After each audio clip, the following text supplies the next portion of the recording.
Okay, let's go ahead and get started with the resume workshop. Last time I asked you to write a story.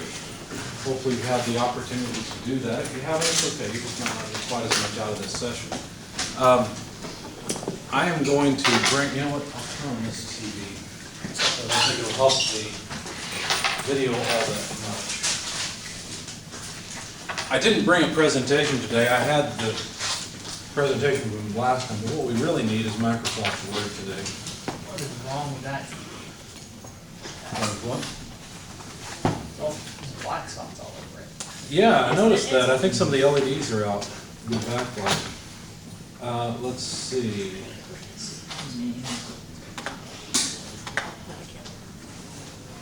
All right, so the idea from last time is that you were supposed to write a story that's just a simple, boring story of a day on the job. And the idea is that it was a brainstorming exercise, that you would end up remembering some things that you might not otherwise remember that might represent or might be examples of skills that you actually offer for sale, right? And I likened writing the story to going out and buying a gold mine, right? You're going to buy a bunch of dirt, hopefully some nuggets in the ground. I think you all have some nuggets to sell, and what we're going to do is find those gold nuggets. We're going to pull them out, polish them off, make some jewelry out of them, put them on your resume for sale. That's what we're doing. Okay? So, I don't know, I'm going to have a screen over here. Maybe it's unplugged. Anyway, any questions before we get started with this next step? Does anyone want to volunteer their story? I'd be glad to take your story and start reading some of it, and I will critique your story along the way, but it's just for the sake of mixing. Okay, so what have you got? So, Do you have it printed out? no. Okay, let me choose someone who has it printed out if that's okay, because I need to be able to reference it. You got one? Can I read it? Is it okay? Yeah, that's fine. All right, so this is a good story. You've got 2 pages. That's good. I don't see a lot of bullet points or anything like that, which is good. I recently started an internship at Samtech ESG. What is ESG? It's the acronym that follows our logo. I'm not sure it's. Oh, I see. So it's part of the company name. Yeah. Okay. Every morning I wake up at 5:15 a.m. and head to work at 6 a.m. I try to arrive around 20 minutes early each day in order to get my personal activities out of the way before work begins. Okay, so this is interesting because it sounds like there are personal activities you can do. Are these things you can do at Samtech or at home, or how does that work? I mean, typically it's like check emails and like I put my lunch in the fridge and stuff like that. Okay, all right. So you're getting there early to make sure you're on time at least. Were you ever late? I was late one time because I forgot my badge to get in. Okay, how long have you been there? And how long have you been there? How long had I been late? No, how long have you been at Samtech? Since the beginning of the semester. Okay, all right, so one time out of maybe several months. Okay. I drop off my lunch at the fridge and read through the upcoming events and fundraisers at the Samtech Marketplace counter. Next, I walk through the assembly area to the quality assurance lab where I work day to day. Now, as we go along, I'm going to try and recognize something that I think really stands out as a skill. And what we'll do is we will word that skill to represent in a way that actually matches what you think, okay? And we'll need your help in guiding us, because I'm not the one that does this, right? I'm not the one that goes to Samtech every day and experiences what you experience. So I'll have to have a lot of input. And of course, all of you will be able to do this as well when we're done. It's just, you know your own experience, so you're the best one. Now, sometimes that gets in your way because you don't necessarily identify the skills that you have. Okay, so it does help to have someone outside of yourself read through your story and see if they can identify particular skills. Once I'm settled in at my desk, I check my work email to see if anyone has sent me a work request. I do not have any specific responsibilities as my job revolves around the needs of the 5 lab techs and my manager. If I have no tasks lined up through email, I ask each of the techs what I can do for them throughout the day. This can include a number of QA lab procedures. I assume QA is quality assurance. Okay. I did hear a skill in that. Did anybody pick up on it? Well, he's trusted by the others to help along with, and he's a team player because he does go around and ask, because you don't have to actually do that. Okay. I know from my personal experience at like a factory, being in the factory, you don't have to help anybody. You can be a one-man solo team, but it doesn't help the whole production line, so you're better off helping everybody. Okay, all right. Other thoughts, other ideas? Communicating with people that are above you. Communicating with people above you, okay. I see serving 6 masters. Okay, that seemed to hit a chord. What do you think it was? What skill do you think this represents? Adaptability, maybe? Adaptability, flexibility was the word I was going for. So teamwork, adaptability, flexibility. He has to decide which way we take this, you see, because it's your experience. What you offered was good because you saw an outside perspective and said, well, you know, it might represent this particular skill. Now he can think that way and think, is it that? Is there some piece of that? We've already got communication and flexibility as certainly strong points, strong skills that this context might represent.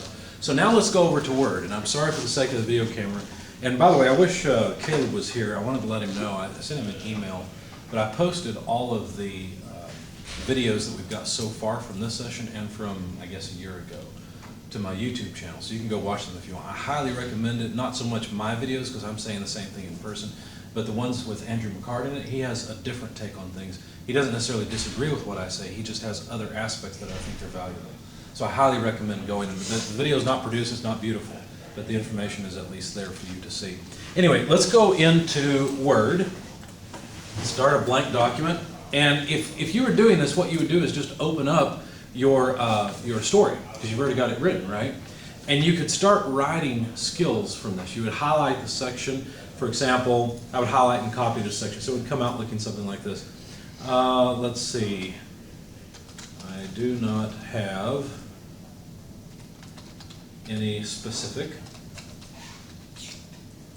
Let's see, responsibilities. I wish I had my Dvorak keyboard layout. I can type without looking.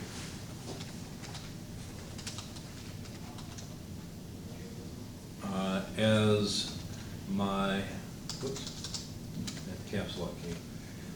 As my job revolves around meeting the needs of the 5 lab techs and my manager. Okay, I'm going to just take this sentence and start to work on it. Now, there were a couple of different skills that we mentioned that might be good. Let's start with the teamwork one. And this is the place, Mr. Sher, where we will need your guidance. Okay, so what I'm going to do is I'm just going to right-click on the skill word that we've identified, which is teamwork, and I'll just go to the thesaurus. I prefer going to the thesaurus rather than just the first suggestions that are given. Now, tell me, in this context, the fact that you're serving 6 people, which word matches your experience? Which word matches this context the best, in your opinion? What feels right? Cooperation, collaboration, solidarity, communication, coordination, fellowship, or joint effort. Do any of those match, kind of? Yeah, I would probably go with collaboration. Collaboration. So let's click on that one. That's one level deeper. And have a look at it. We've come back to teamwork. And we're not trying to say what's another word for teamwork. That's what words mean. I'm saying which one of these words is closest to your experience. Do any of these feel better than collaboration, teamwork, partnership, association, alliance, relationship, cooperation, group effort, or teamwork? Any of those feel any closer, or do you think that collaboration? Association is closer, I guess, because that's a more professional in my mind. Now, association offers up connotation and friendship and organization. So we can keep going with this. And as we're going along, what I would do is just jot down the various words that seem a little close and then select one, okay? Now, from what you've seen so far, which of the 3 words you suggested, or that we started out with and that you suggested, seems closest? Teamwork, collaboration, or association? I would say association. Okay, so let's just stick with association. We could keep going and go, down as many words as we want to look through, but let's just go with association. Now, that was not the only potential skill that we saw here, right? What other skill or description of what you do in this context sounds right? There was another option, flexibility. Now, flexibility is not necessarily the word. Let's go and thesaurus that word also, right? So, suppleness, liveness, elasticity, give, plasticity, springiness, tractability, rigidity, and stiffness are antonyms to that, or antonyms. None of these to me sound really close because it sounds like this is going towards more of a material type of view. Okay, so flexibility. How about if we try just flexible? I think that'll give us the same thing, but let's just try it. Flexible. I probably misspelled it. The good thing is no one has to see your misspelling. Let Word fix it for you. Okay, so now this, if I look up flexible instead of flexibility, it gives me a couple of different words, adaptable and supple. Which of those two words sounds closer to you? Adaptable. Adaptable. See what happened there? Supple were the words that matched material, whereas adaptable is more the word he was going for. So adaptable, accommodating, variable, compliant, open, acquiescent, tractable, amenable, malleable, docile, and then two antonyms. Which of these words sounds best to you? Accommodating sounds good. Accommodating. So let's, and notice you went towards the adaptable subheading, so let's put adaptable and accommodating. Okay? Let's just follow the accommodating word and get one more. Housing is not it, obviously, right? We're not looking for accommodations. Helpful, that's close. Adapting, containing, assisting. Assisting sounds decent. Containing, I don't think that's the way you're going. Adapting, maybe. Let's go through some of these words. Helpful, let's start there. Helpful, obliging, cooperative, compliant, accepting, long-suffering. You're laughing because you might feel that way sometime. Willing to help, long-suffering are dictionary forms. Do any of these words sound better than any of the three? Our three are flexible, adaptable, and accommodating. Do any of these words under helpful fit any better? Cooperative is good, but we used that one before. Okay. Would you use cooperative instead of one of these three? Is there one you would knock out in favor of cooperative? No, I don't think so. Okay, then let's move on. We've already got three words. Housing we're going to skip because that's not it. Adapting, let's try that. Adapting, adjusting, familiarizing, acclimatizing, I guess, acclimatizing? Acclimating? Acclimating, yeah, that makes sense. Acclimatizing, I guess, is a different form of the word. Any of these sound better? Would any of these words knock out one of the three?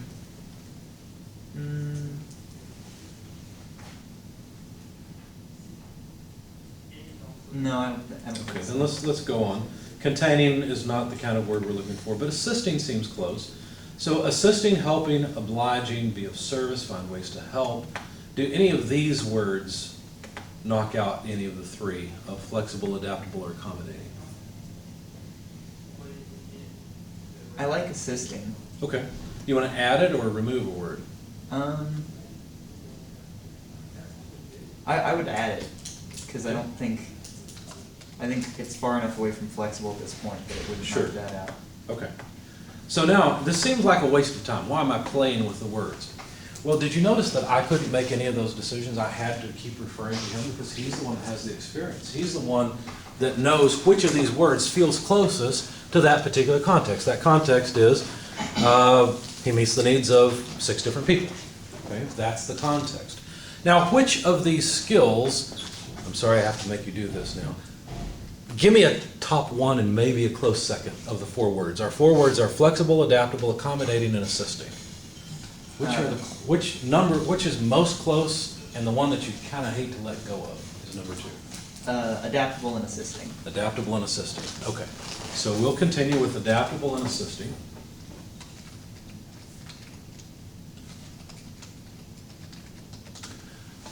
All right. Now, it sounded like assisting was the closest, right? Yeah, I would say so. Okay. Let me start with that one then, okay? How about if we do this? We're going to put the skill word first and then the context second. It's this simple. Assisting, copy, paste. We're not done. We're going to make it look prettier than this. But right now what we have is assisting. I do not have any specific responsibilities as my job revolves around meeting the needs of the 5 lab techs and my manager. So what we're going to do is we're going to word this so that it's just one line, and we're going to put the skill word first and make the context fit it. What are you going to ask? I would say, why don't you just condense that down to assisting 5 lab techs and my manager? We can. You see how that jumps out at you once we've done this? In fact, that sounds really good, right? Already assist 5 lab technicians. Oop, I got rid of assist. 5 lab, I would probably spell out the words laboratory technicians and my manager. And that's where those kind of edits come in, is here, right? You said Right. on the paper, it just needs to. Right, it just needs to flow on the paper, right? That way you get it out and you've captured as many skills as possible. But would you have thought to write on your resume? In fact, did you write a resume before now? Yeah, I have the previous one. Was this one of the skills? See what came out of the story? And it was actually pretty easy to do because all you needed was an outside set of eyes to say, hey, this sounds like a skill. And then we went through, we found a word that described that skill, and we put it in. That's a very powerful, short, and strong point. Assist 5 laboratory technicians and my manager. This suggests he has flexibility. It suggests that he's willing to help others, right? It suggests he's a team player. It sounds great. It's simple. This is the method. This is how we do it. Okay? Let me give this story back to you because I want to help everybody. Who else wrote a story and has it printed out? All right. In that case, let's just jump ahead then. I'm going to just jump down to the beginning or first third of the second page. Next, I open the LLCR software and put in all information regarding the part, lab tech, and test environment. Sounds like I may need to back up a little bit to get some context. Let's see. A lot of it is me describing performing QA tests. Right, which is fine. There's nothing wrong with that. In fact, QA itself, do you guys realize that quality engineering is a thing? And if you've learned something about quality control, mention it in your resume as something well worth talking about. It is a skill you have worked on. It is closer to a real engineering skill, right? Rather than just something where I'm a flexible person who's easy to work with. Not that this is bad, this is good. Do you want to hire the engineer that's flexible and easy to work with and manages to satisfy 6 people? Or do you want to hire the one that gets cranky at everybody every day? This is easy to choose, right? So let's see. Let me just start on the second page. If an event was triggered during the test, I will check the solder on the cable, which is fine. We don't care about edits, we don't care about spelling. We're just trying to get everything out on the paper. Indicated by the red LED. Often this is the problem and is an easy fix. I simply add more solder to the connection point and run the test, or if given the go-ahead from the lab tech who is in charge of the part, I will clear the false event from the test file. Both before and after any test is done in the lab, we run LLCR. Now at this point as a reader, I have to ask you, what is LLCR? Low-level contact resistance. Okay, all right. Does everybody understand what that is? Okay. This is the most common and most frequent test type in the quality assurance lab. This test runs a low level on voltage through the part and reads the resistance. If the resistance raises after a test, we know damage has been done. If the difference is greater than 5 milliohms, then the part is considered damaged. I often run this. Now, just in that section, is there something that you hear that could represent a skill for it? It's attention to detail. Attention to detail, You maybe. can follow instructions. Follow instructions, that's where I was going. There's a procedure here, right? Part of the procedure is apparently that if the difference is greater than 5 milliohms, the part is considered damaged, right? So you're able to follow procedures that are set out, okay? Now, how would we write that? Well, we might start with, if the resistance rises after test, we know damage has been done. If the difference is greater than 5 milliohms, then the part is considered damaged. We might put that in as our context, just copy it from your story, and then our skill, we have to find a skill word. So why don't we go and look for one and see what happens. Now, before we do this, though, it may be a waste of time. Do you feel like that is a skill? Do you feel like there are a lot of procedures that you have to follow? Yeah, I would definitely say that. Okay, so this is just one context of maybe many procedures that have to be followed, right? So that's something worth talking about, that you can follow procedure. Did you know that, at least in the mechanical world, that most of the design we do is procedural based? If you want to design a bearing, you go to the manufacturer of the bearing, they have a design procedure, you follow it, and you've got a good design. That's how it works. And so your ability to do that transcends testing for quality assurance, right? You're able to follow a procedure. Some people can't. Some people aren't able to do that. Okay, so let's see.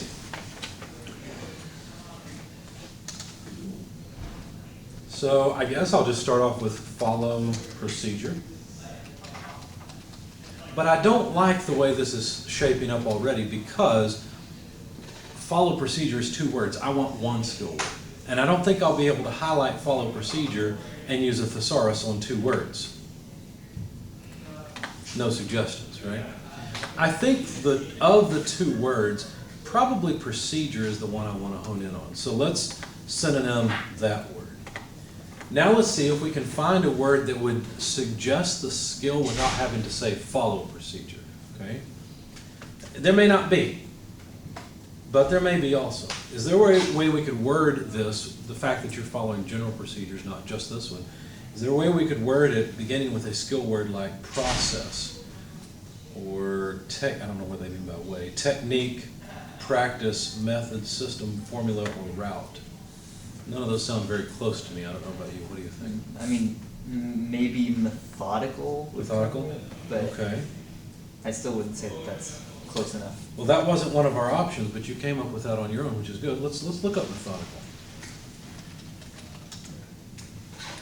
Systematic. Oh, I like systematic.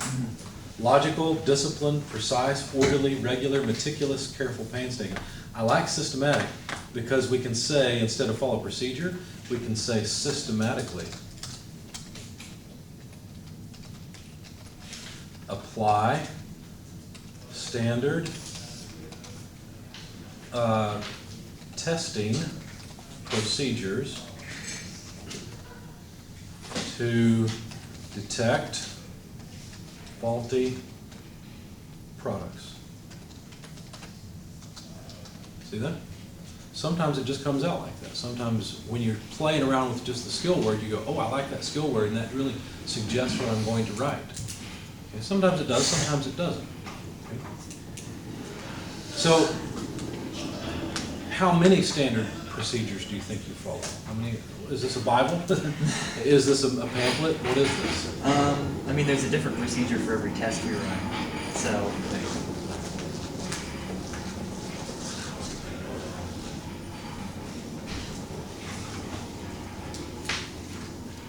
You say there's a different procedure for every test you run? Yeah, for every QA test, and since I'm helping all the techs, whatever their part needs that day is whatever I work on. So is there a place where you can go and look up procedures for doing things, or do they just say, hey, go look here, this is how we do it? Or how does this go?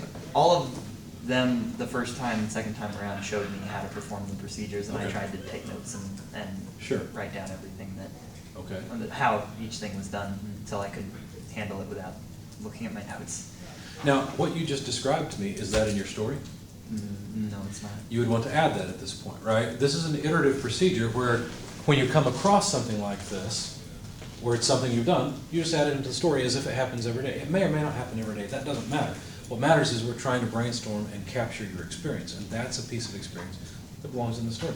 But you probably wouldn't be thinking about it until you get to here. So your story's fine. I'm not critiquing it. I'm just saying, as you go along, don't be afraid to add to your story. I hesitate to take words out of the story. The reason is because those words, in some way, maybe not directly, maybe not perfectly, but describe your experience. And by eliminating words, we may lose something. So I hesitate to lose anything. Where you want to finally cut things is on the resume itself. Okay?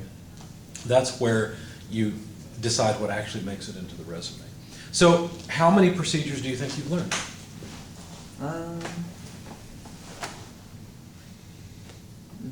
Probably about 10. About 10, okay. Now at this point, some students would feel like, oh, I've got to be honest.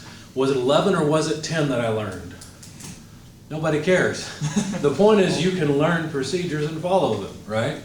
If it's been about 100, yeah, that's more impressive than about 10. 10 is more impressive than about 1.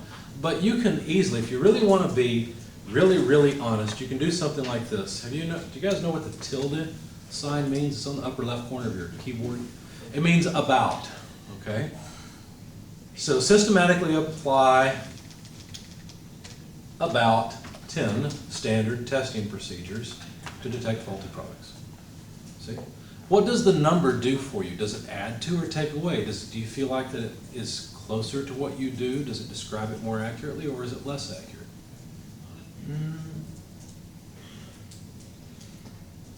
I don't feel like the number is necessary. Okay, so we can take the number out.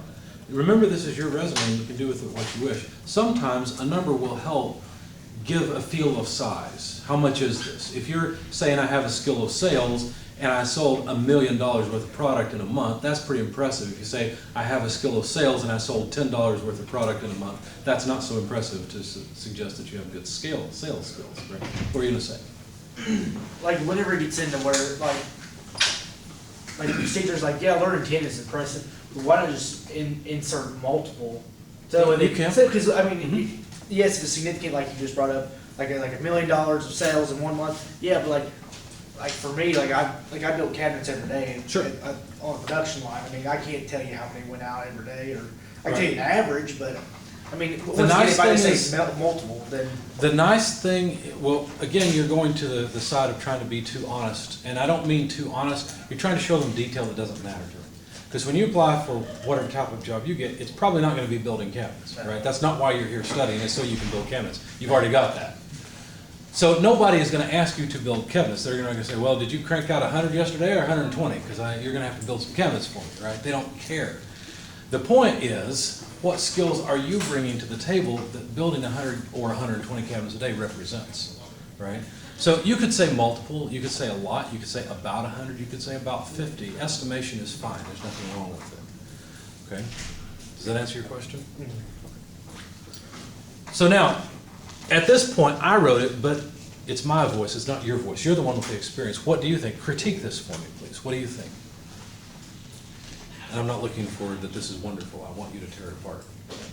I would actually say that multiple's probably Okay. a good thing for them, because I'm constantly learning new procedures. They're always showing me new stuff to do for them.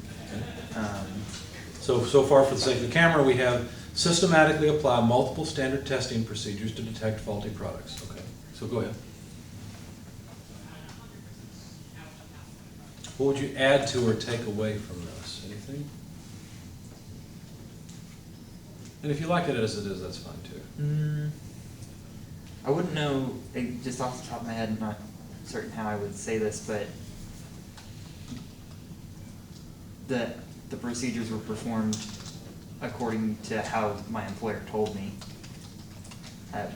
Yeah, I'm not sure how you would work that in. All I'm doing right now is I'm typing down exactly what you say. Procedures were performed, why did you say that again? How my employer told me to. Employer. Now about describe. Yeah.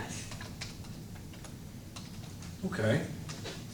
Now, when he said that, what he's saying is, this is something that belongs in the context that is not represented by the sentence. That's what he's trying to say, and he feels like it needs to be in there. That's good. That's something then that we need to add. So how does the sentence not suggest that the employer described it? Systematically apply standard testing procedures to detect faulty products. Well, what's missing here is apparently pretty much what he's saying, that he was given this information. He feels like that he needs to say that, right? So it sounded to me like, when you were describing your experience before, that it's the lab technicians who show you how to do this. It's not your employer in some generic sense, it's the lab technicians you work for who give you this information. So how about if we do this? Systematically apply multiple standard testing procedures to detect faulty products. Let's add something in here. And it's a nod to this sentence we've got, procedures were performed how employer described. How about how lab technicians described? Would that be more accurate? So let's modify our sentence to say, systematically apply multiple standard testing procedures as prescribed by technicians to detect faulty products. Does that feel better now? I would say so, yeah. Okay. But I do have a question. Sure. So, it seems like we're spending a lot of time on the context, and just honestly, is it that important at all. Doesn't matter. That's a good point. I think it does. I think this is the part where you get to be honest for your own sake. Because here's what I'll find happens.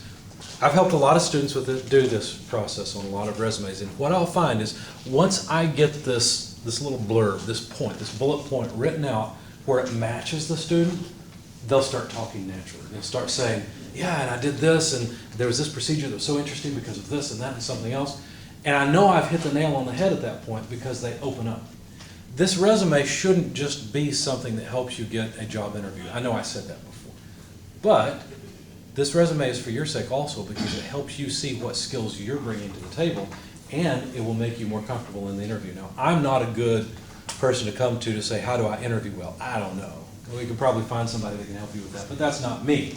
I do know if you go into the interview feeling more comfortable, you will give a better interview. That I'm sure of, and you can understand that. And so if you've gone through and you've got a whole list of well-written points that you feel like, yes, this really describes what I do or what I've done, this really shows off skills that I have and maybe I